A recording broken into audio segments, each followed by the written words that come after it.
Welcome into Philadelphia Eagles Now, live here on Chat Sports. I'm your host, Jay Senior. Post-game show coming your way after a really impressive and thumping of the Minnesota Vikings on Monday Night Football, which pushes Philadelphia to a 2-0 record to start the regular season, with Carson Wentz and the Washington Commanders waiting in the wings in Week 3. It's going to be absolutely awesome. But the purpose of this show, talking about what transpired in this really good and quality win for the Philadelphia Eagles against a team that figures to be one of the factors in the NFC playoff race. We'll break down this game, give you my thoughts, and then we'll start to take your questions and your analysis. But first, Philadelphia Eagles Now postgame show presented to you by Ventura Collective. If you head to venturacollective.com/chat, use the promo code chat, you get 20% off and free shipping. You see the watch that I'm rocking? It's from Ventura Collective. All of you who tuned into our watch party, I was rocking the watch during this watch party. You want to look fresh, sophisticated? You can do that with Ventura. We'll put that link in the comment section and the description of this video. You can look like a baller without having to spend like one with Ventura Collective today. So the final score of this game to push the Eagles record to 2-0 is a final score of 24-7. A lot of takeaways from this game. Now going in, I was a little bit concerned about how Jonathan Gannon's defense would match up against a Vikings offense, which I think could be one of the best in the NFL. Kirk Cousins, Justin Jefferson, Adam Thielen, Dalvin Cook. But credit to Jonathan Gannon for how well this Eagles defense played on Monday Night Football. I didn't have a lot of confidence in him to draw up a scheme to give the Vikings trouble, but he was able to do just that. I thought this defense, with the disguises that we saw in terms of the scheme, showing blitz, dropping back in coverage, sending home some extra rushers on some of those blitz packages, surprised and had Kirk Cousins really questioning what he was seeing on the football field. That's why we saw multiple interceptions in this game, 2 from Darius Slay, 1 from Avonte Maddux, and this defense came to play. Most notably, the defensive line was really excellent. The Vikings could not establish the run game all throughout this game, and my key going into it, pressure Kirk Cousins, muddy the pocket, make him feel uncomfortable, because when he has all day to throw, he is a very elite quarterback. But when you get pressure on Kirk Cousins and you can generate a pass rush and you take away from that ground game, then Kirk Cousins by no means is he elite. 26 of 45, 222, 1 touchdown, 3 interceptions. And what's notable about Cousins tonight, he was the leading rusher for the Minnesota Vikings with 20 yards, so Dalvin Cook was really bottled up. And he threw interceptions at the 9, 19, and 27-yard line. When this Eagles defense had to come through with some really good turnovers at opportune times, they were able to do just that. We've been talking about Jonathan Gannon being on this hot seat. He had this defense prepared, ready to play. Last week against the Lions, they missed 15 tackles. That was not an issue in this football game. Your questions and your takes and more of my thoughts coming up around the corner. First, though, post-game show presented by Ventura Collective. If you head to venturacollective.com/chat, you get 20% off and free shipping. Now, a lot of you out there are playing in your respective fantasy football leagues. You might as well get a Ventura Collective watch with the amount of money that you're going to win from your respective fantasy football leagues, because I greatly admire and respect the football intellect from all Eagles fans out there, because I know that you've been like Howie Roseman, cooking up a really good roster, and get a Ventura Collective watch with those future winnings today. A couple things come to mind when I think about Ventura Collective. Stylish, really exquisitely made and crafted watches. They use sustainable materials, which I'm really big about come nowadays in 2022. But this deal only lasts for a limited period of time. Free shipping, 20% off if you use the promo code chat at venturacollective.com/chat. We'll put that link in the comment section and the description of this video. Multiple different faces and wristbands for these watches, site-wide though. So if you're not looking for a watch with the holiday season coming up around the corner, you can get something else as well. 20% off, free shipping. One more time, venturacollective.com/chat. So I really want to go through my notes before we start taking some of your questions here on our post-game show. The opening drive for me really set the tone of this football game. And the Philadelphia Eagles Home crowd, Lincoln Financial Field. It was litty. People have been tailgating all throughout the day. You had the home crowd to your advantage on Monday Night Football, primetime spot against a really quality team in the NFC. And for the Eagles, they had to prove themselves. This was a great early season litmus test against a playoff caliber team after last year when they made it to the playoffs. They didn't beat a team with the winning record. So that's why I thought this game was so monumental to see where the Eagles stack up. And with the way that they played tonight, honestly, I think the Eagles are one of the more dangerous threats in the NFC with how Howie Roseman has put this roster together and how they can win in a variety of ways and the steps that have been taken from Jalen Hurts. The opening drive of the game, as I said, set the tone. 11 plays, 82 yards. Jalen Hurts was perfect. 5 of 5 with a 3-yard touchdown run. I thought Jalen Hurts as a passer, with the cleaning up of his mechanics, with how comfortable he looked in this offense. Shane Steichen, by the way, probably going to get poached for a head coaching job, but he called great plays.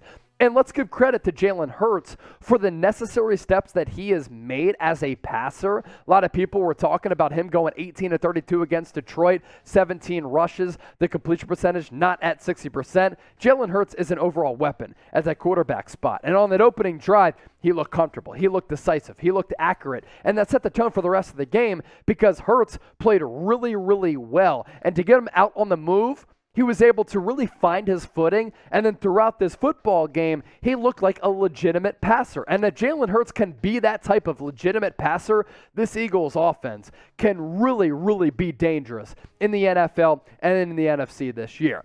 Now, we're going to continue to break down this game, get to some of your questions, get to some of your takes. But first, make sure you subscribe to the channel. We picked up a couple of hundred new subscribers here during our watch party with a lot of people tuned in.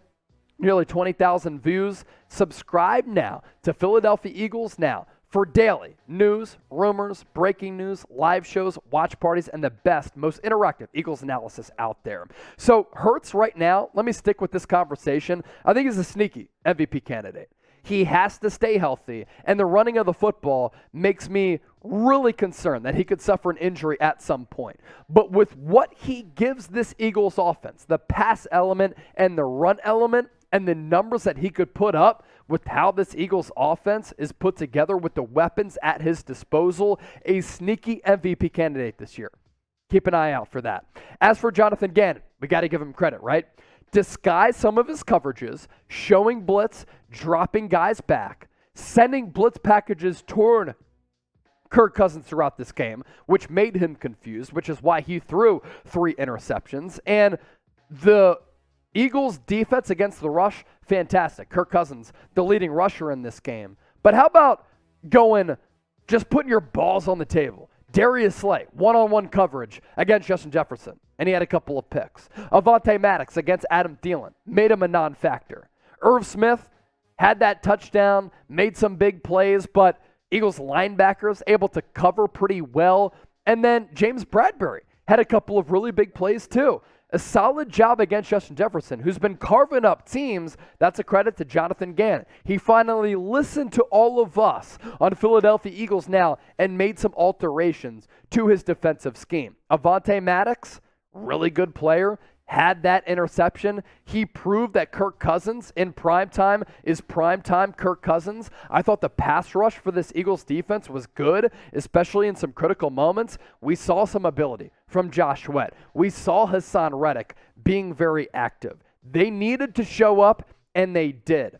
As for Miles Sanders in this ground game, can we give him credit? I know a lot of people don't want to do that, but Miles Sanders has looked very, very good throughout the first 2 weeks. And this Eagles offensive line, which had breakdowns in the run and pass game in week 1 against the Lions, with the best offensive line coach in the NFL and Jeff Stoutland, they were able to adjust and they were able to overcome and work on and adjust on some of the mistakes that they made last week. And then A.J. Brown.